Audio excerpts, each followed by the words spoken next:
എല്ലാവർക്കും റംദാൻ മുബാറക്. ഇന്ന് ഞാൻ സാധാരണയിൽ നിന്നും വ്യത്യസ്തമായിട്ടുള്ള ഒരു അടിപൊളി ബർഗറാണ് ഉണ്ടാക്കാൻ പോകുന്നത്. ഞാൻ എപ്പോഴും പറയുന്ന പോലെ നമ്മളുടെ ചാനൽ സബ്സ്ക്രൈബ് ചെയ്യാത്തവരുണ്ടെങ്കിൽ സബ്സ്ക്രൈബ് ചെയ്യാനും ആ ബെല്ലൈക്കൺ പ്രസ് ചെയ്യാനും മറന്നു വരുതേ. അപ്പോൾ നമുക്കിതെങ്ങനെയാണ് തയ്യാറാക്കുന്നതെന്ന് നോക്കാം. അപ്പോൾ ഇതുണ്ടാക്കാൻ വേണ്ടി ഒരു ബൗളിലേക്ക് ഞാൻ 1.5 കപ്പോളം ഗോതമ്പ് മാവും ഇതുപോലെ തന്നെ 1.5 കപ്പോളം മൈദാമാവും കൂടി ഇട്ട് കൊടുക്കണം. പിന്നെ ഇതിലേക്ക് നമുക്ക് 1 ടേബിൾ സ്പൂൺ ഇൻസ്റ്റൻറ്റ് ഈസ്റ്റ് ഇട്ട് കൊടുക്കണം. ഇതോടൊപ്പം തന്നെ ഞാൻ 1 ടേബിൾ സ്പൂണോളം ചില്ലി ഫ്ലേക്സും 1 ടേബിൾ സ്പൂണോളം തന്തൂരി മസാല പൗഡറാണ് ഞാനിവിടെ എടുത്തിരിക്കുന്നത്. അപ്പോൾ ഈ തന്തൂരി മസാല പൗഡർ നമ്മൾ ഇട്ട് കൊടുത്ത ശേഷം ഇതിലേക്ക് 1 ടേബിൾ സ്പൂൺ പഞ്ചസാരയും പാകത്തിനുള്ള ഉപ്പും കൂടി ഇട്ടിട്ട് ഇത് നന്നായിട്ട് കൈകൊണ്ട് ഞാനൊന്ന് മിക്സ് ചെയ്തെടുക്കുകയാണ്. അപ്പോൾ ഇത് ഞാൻ ഇതുപോലെ മിക്സ് ചെയ്ത ശേഷം ഇതിലേക്ക് ഞാൻ ഒലിവ് ഓയിലാണ് ചേർക്കുന്നത്. ഏകദേശം 30 ml കപ്പിൽ ഞാൻ ഒലിവ് ഓയിൽ ഇതുപോലെ ഒഴിച്ചു കൊടുക്കും കേട്ടോ.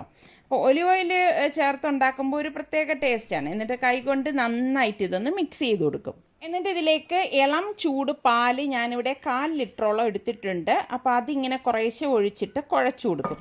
അപ്പം ഇത് ഫുള്ളായിട്ട് നമ്മൾ ഇതിലേക്ക് ചേർക്കും കേട്ടോ. പിന്നെ ഓരോരുത്തരുടെ ഗോതമ്പ് മാവിൻ്റെയും മൈദാ മാവിനെയൊക്കെ ഡിപ്പെൻഡ് ചെയ്തിരിക്കും ഈ പാലിൻ്റെ അളവെന്ന് പറയുന്നത്. ഇതിപ്പോൾ ഞാൻ ഫുള്ളായിട്ട് ഇതിലേക്ക് ഒഴിച്ചു കൊടുത്തിട്ടുണ്ട്. ഒഴിച്ചു കൊടുത്ത ശേഷം നമ്മൾ ഈ ചപ്പാത്തി പൊറോട്ടയ്ക്കൊക്കെ കുഴക്കത്തില്ലേ, അതുപോലെ നല്ല ശക്തിയായിട്ട് നല്ലതുപോലെ ഇതൊന്ന് കുഴച്ചെടുക്കണം. നമ്മൾ എത്രത്തോളം നന്നായിട്ട് കുഴച്ചെടുക്കുന്നോ അത്രത്തോളം നന്നായിരിക്കും നമ്മളുടെ ഈ ഒരു സ്നാക്ക് കേട്ടോ.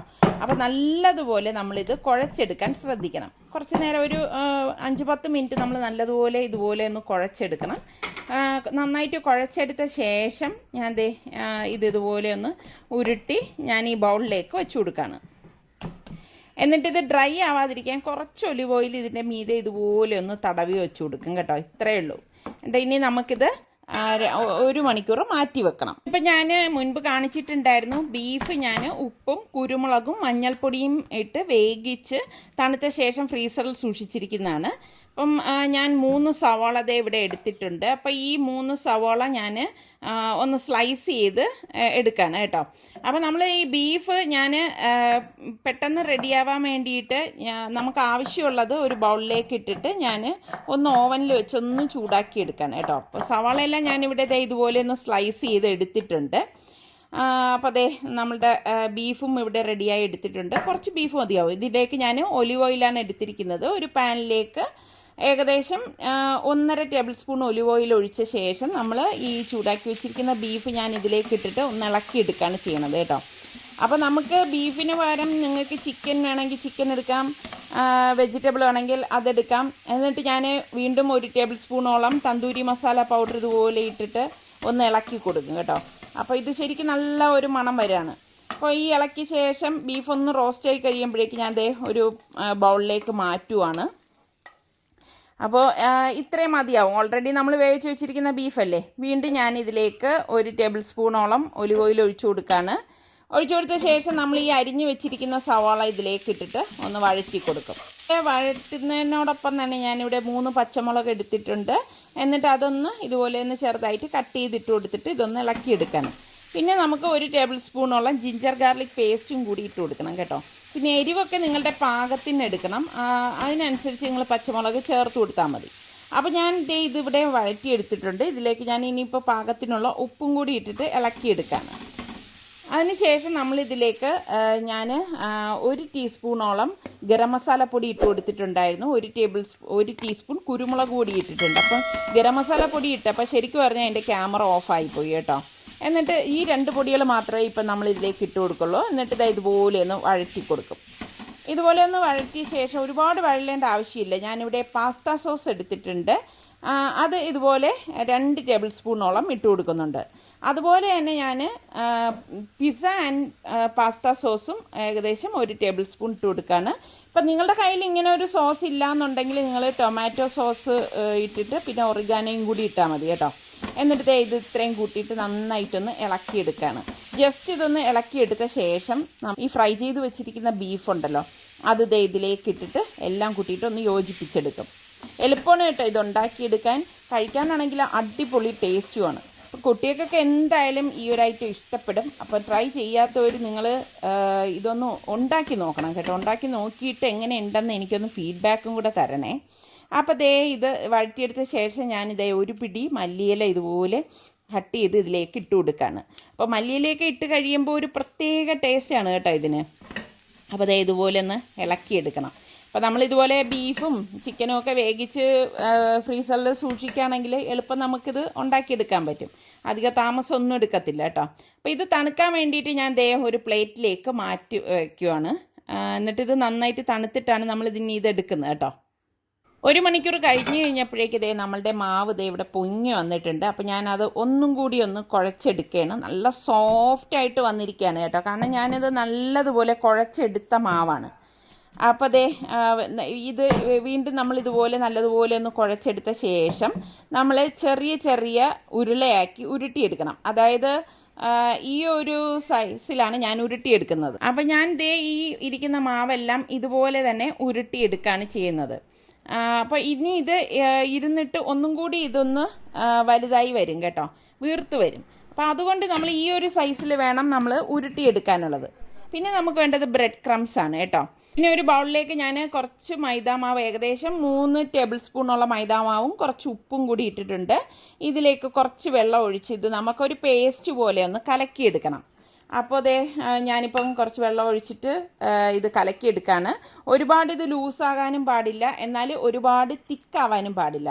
അപ്പം അതായത് ഈ ബോള് മുക്കിയെടുക്കാനുള്ള ആ ഒരു പരുവം മനസ്സിലായോ? ഈ ഒരു രീതിയിൽ വേണം നമ്മളിത് റെഡിയാക്കി എടുക്കാനുള്ളത്. അപ്പോൾ ഇത്രയേ ഉള്ളൂ സംഭവം. ഇപ്പം നിങ്ങളുടെ കയ്യിൽ ബ്രെഡ് ക്രംസ് ഇല്ലെങ്കിൽ ബ്രെഡ് പൊടിച്ചെടുത്താലും മതി കേട്ടോ. അപ്പോൾ നമ്മളുടെ മാവ് കണ്ടോ, ഉരുട്ടി വെച്ചത് കുറച്ചുകൂടി ഒന്ന് വലുതായി വന്നിട്ടുണ്ട്. അതായത് വീർത്ത് വന്നിരിക്കുകയാണ്. അപ്പോൾ ഇതിൽ നിന്ന് ഒരെണ്ണം ഞാൻ ഇതുപോലെ എടുത്തിട്ട് ജസ്റ്റ് വീണ്ടും ഒന്ന് റൗണ്ട് ചെയ്തൊന്ന് ഷേപ്പ് ചെയ്തെടുക്കും കേട്ടോ. എന്നിട്ട് ഈ മൈദാമാവിൻ്റെ കൂട്ടിലേക്ക് ഇതുപോലെ ഒന്ന് റോൾ ചെയ്തെടുക്കും. അപ്പോൾ ആ ഒരു ഷേപ്പ് പോവാതിരിക്കാൻ പ്രത്യേകം ശ്രദ്ധിച്ചേക്കണം.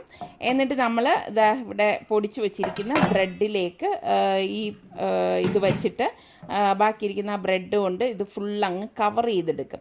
അപ്പോൾ ശരിക്കും പറഞ്ഞാൽ ഒരു ബണ്ണിൻ്റെ ഷേപ്പിൽ നമ്മളിത് റെഡിയാക്കി എടുക്കണം. അപ്പോൾ പരന്നു പോരുത്, അത് നിങ്ങൾ പ്രത്യേകം ശ്രദ്ധിച്ചേക്കണം. കണ്ടോ, ഇത് ശരിക്കും പറഞ്ഞാൽ നല്ല ഒരു വെയ്റ്റ്ലെസ് ആയിട്ടുള്ളൊരു സാധനമാണ് കേട്ടോ.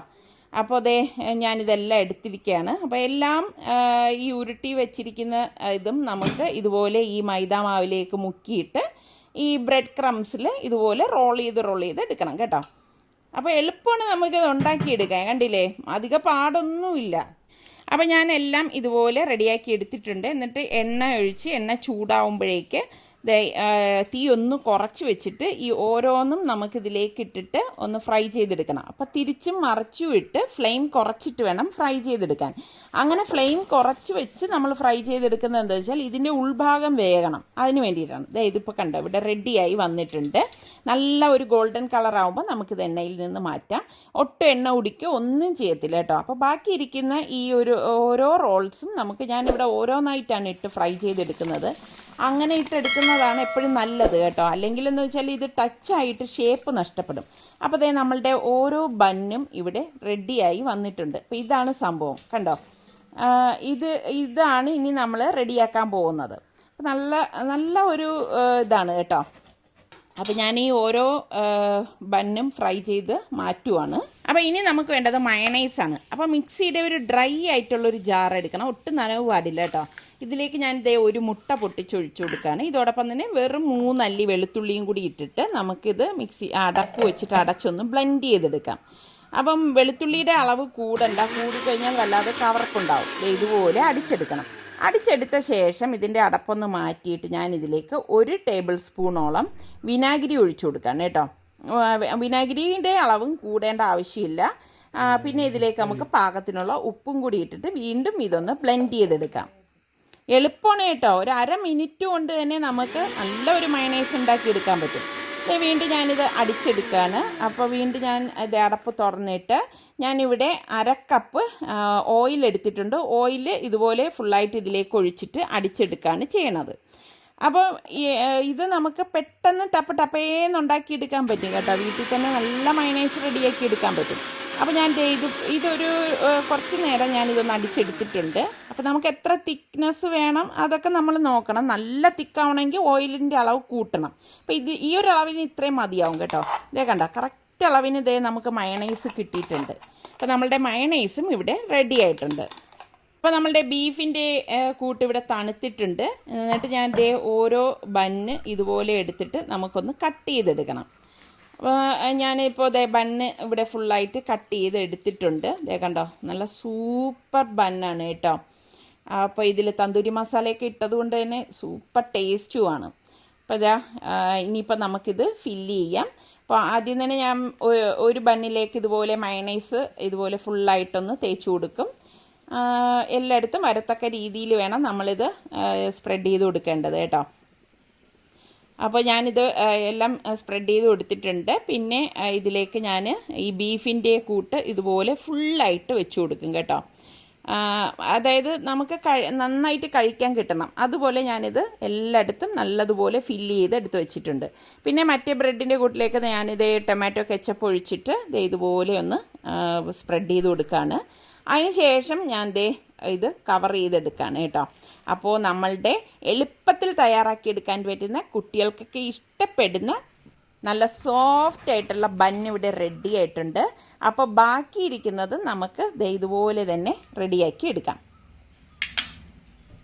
നല്ല ടേസ്റ്റാണ് കേട്ടോ ഇത് കഴിക്കാനായിട്ട്.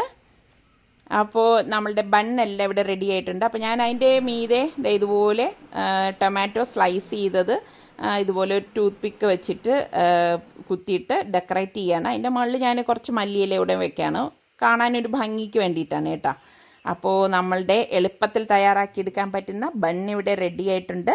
അപ്പോൾ ട്രൈ ചെയ്യാത്തവർ ട്രൈ ചെയ്ത് നോക്കണം. പിന്നെ നമ്മളുടെ സലു കിച്ചൻ സബ്സ്ക്രൈബ് ചെയ്യാത്തവരുണ്ടെങ്കിൽ സബ്സ്ക്രൈബ് ചെയ്യാനും ആ ബെല്ലൈക്കൺ പ്രസ് ചെയ്യാനും മറന്നു പോരുതേ.